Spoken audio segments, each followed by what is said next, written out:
2014 এবং 2018 সালের নির্বাচনে কি ঘটেছিল, কেমন হয়েছিল, এটা নিয়ে রাজনৈতিক অঙ্গনে তুমুল বিতর্ক। ইতিহাসে 2014 এবং 18 নির্বাচন, ইভেন 2024 সালের নির্বাচনও ইতিহাসের কালো অধ্যায়ে লেখা থাকবে। বিরোধীদের শত অভিযোগ, একতরফা নির্বাচন, রাতের নির্বাচন, এটা মোটামুটি ইন্টারন্যাশনাল এস্টাবলিশড। কিন্তু মজার বিষয় হয় যখন আওয়ামী লীগ নিজেরাই এটা ফাঁস করে দেয়, যখন সরকারের মন্ত্রী সোজা সাপটা বলে দেয়, তখন অবস্থাটা কেমন দাঁড়ায়। কিন্তু আওয়ামী লীগের তো কোনো লজ্জা নেই, তাদের তো কিছু আসে যায় না। তারা নিজেরা স্বীকার করলেও এতে তাদের মোটেও বিবেকে বাঁধে না যে বিষয়টা সামনে আসছে, সত্য ফাঁস হয়ে যাচ্ছে। আপনারা দেখেছেন অনেক ঘটনায় এটা নিয়ে সামনে এসেছে, রাজসাক্ষী অনেক কিছুই সামনে এসেছে, কিন্তু আওয়ামী লীগ এটা নিয়ে মোটেও বিব্রত বোধ করেনি। কিভাবে 60% ভোট কখন মেসেজ দিয়ে কারা রাতেই কাস্ট করতে বলেছিল, এটা স্পষ্ট বলে দিয়েছে।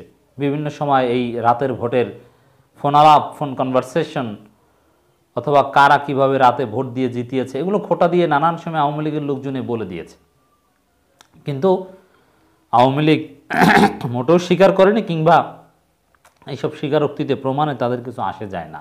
মানে তাদের তো আসলে লজ্জা নেই। লজ্জা না থাকলে যা হয় সেটাই, যতই সত্য তথ্য প্রমাণ সামনে আসুক কিচ্ছু আসে যায় না। কিন্তু সরকারের মন্ত্রী যখন বলে দেন তখন বিষয়টা কিন্তু একটু অন্যরকমই বটে। সেরকমই ঘটনা 2014 ও 18 সালের নির্বাচনে আমি আত্মতৃপ্তি পাইনি। ধর্মমন্ত্রী দেখেন, 2014 সালের নির্বাচনে আত্মতৃপ্তি না পাওয়াটা স্বাভাবিক, এটা মেনে নিলাম যে এটা সঠিক। এটা আওয়ামী লীগের আরও অনেকেই স্বীকার করে, যেহেতু একেবারেই একতরফা নির্বাচন, রাজনৈতিক দলগুলো ছিল না। কিন্তু 18 সালের নির্বাচনে কেন আত্মতৃপ্তি পাবেন না?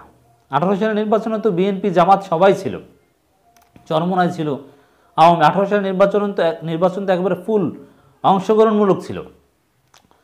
তাহলে 18 সালের নির্বাচনে আত্মতৃপ্তি পাননি কেন? সব দল নির্বাচনে অংশগ্রহণ করেছে। বোঝা যায় 18 সালের নির্বাচন যে রাতে ভোট হয়েছে এটা কোনো না কোনোভাবে মাননীয় মন্ত্রী স্বীকার করছেন। তো স্বীকার না করলে 18 সালের নির্বাচনে আত্মতৃপ্তি কেন পাননি? 18 সালের নির্বাচনে কি এমন হয়েছিল যে আপনি আত্মতৃপ্তি পাননি? এটা একটু বলেন। দিনে ভোট দিতে পারেননি কেন? না ভোট রাতে হয়ে গিয়েছিল সেটা আপনি জানেন, এই কারণে আত্মতৃপ্তি পাননি? কোনো সমস্যা থাকার কথা নয় 18 সালের নির্বাচনে। সরকারের বয়ান অনুযায়ী তো সব দল ছিল, এবং ইতিহাসের সবচেয়ে বেশি ভোট পড়েছিল 18 সালের নির্বাচনে। এত সংখ্যক ভোটার সরকারি তথ্য মতে ভোট কেন্দ্রে অতীতে যায়নি, যেটা 18 সালের নির্বাচনে গিয়েছিল। তাহলে সমস্যাটা কোথায়? এর মানে এটা এক ধরনের পরোক্ষ স্বীকারোক্তি যে 14-18 সালের নির্বাচন ওটা কোনো নির্বাচন ছিল না। 14 সালের নির্বাচন ছিল সম্পূর্ণ ভোটারবিহীন, 18 সালের নির্বাচন ছিল রাতের নির্বাচন, রাতের ভোট। এটার একটা প্রমাণ সরাসরি বলুক বা না বলুক। ধর্মমন্ত্রী ফরিদুল হক খান এমপি বলেছেন, গত 2008-এর পরে 2014 এবং 18 সালের যে নির্বাচন হলো আমি আত্মতৃপ্তি পাইনি এই নির্বাচনে। স্বীকারোক্তি, এক ধরনের স্বীকারোক্তি। এটা সাংবাদিকরা ধরলে ভিন্ন প্রশ্ন, ভিন্ন উত্তর দিবেন, ভিন্ন ব্যাখ্যা দিবেন।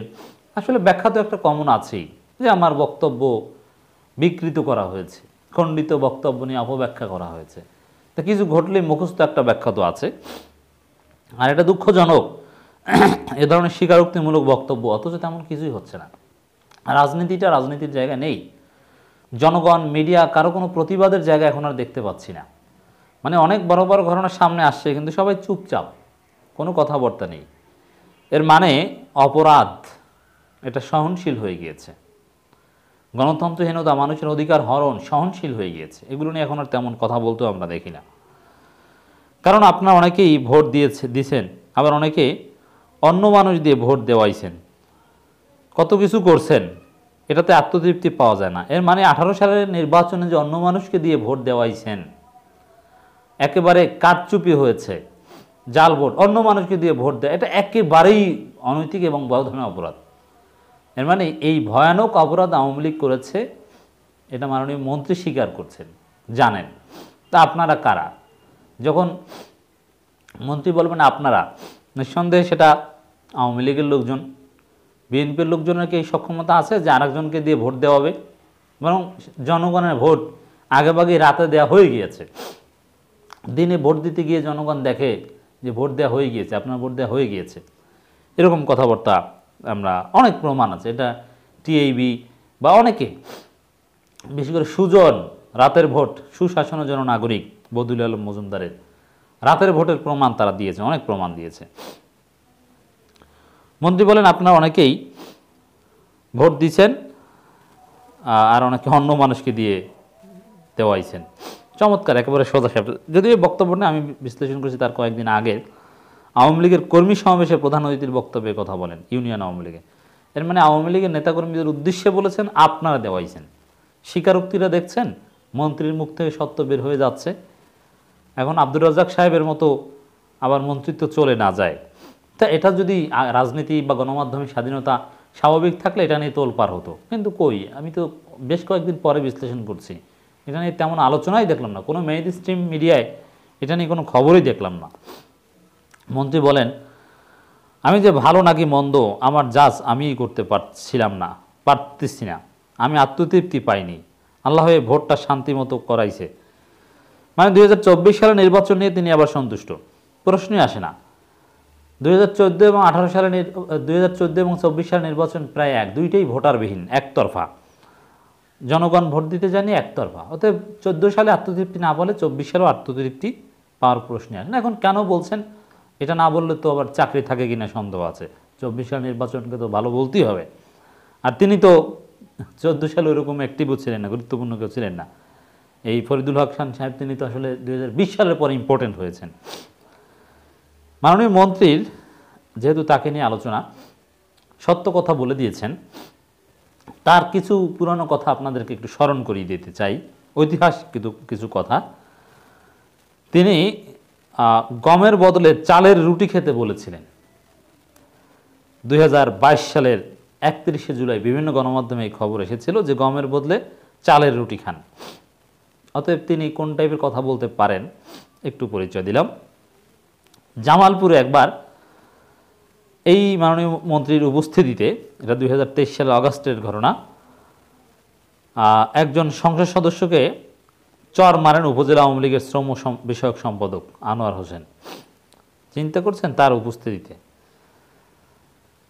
এছাড়া যে আলেম ওলামাদের গ্রেপ্তার করা হয়েছে তারা কোনো প্রকৃত আলেম নন, মানে তিনি বলেছিলেন যে কোনো প্রকৃত আলেমকে গ্রেপ্তার করা হয়নি, এই কথা তিনি বলেছিলেন।